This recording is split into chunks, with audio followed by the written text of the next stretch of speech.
jõudsin just oma Maximas shoppingult tagasi ja ma näitan teile, mis ma ostsin. Esiteks need lilled, saate aru, need olid soodukaga. See on märk sulle, kui sa ei ole ammu endale lilli ostnud, siis sa väärid seda. Nüüd selle puhul, et Maximas olid nii odavad hinnad ja ma vaatasin, et mul oleks kuidagi vähe raha. Ehk siis see oli täielik girl math moment. Maximas on praegu hinnaliidri kampaania, ehk siis seal saad tähkaardiga või Maxima äpiga. Kõik hinnaliidris osalevad pakkumised soodukaga.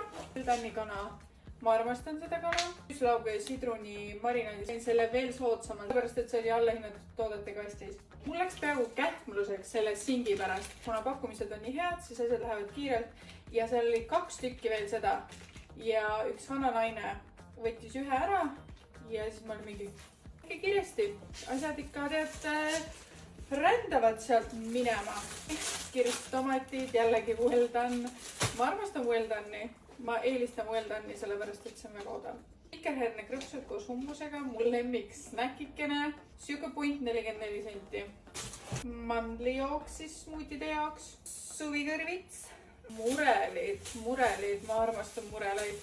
Kartulid, ma alati eelistan lahtist kartulid, sellepärast et see on jällegi odavam. Ostukorvi Star, arbuus, kilohind oli 69 senti. Nii et arbuusi ostma Maximasse. Minge shoppake Maximas, kuni tooteid veel jätkub.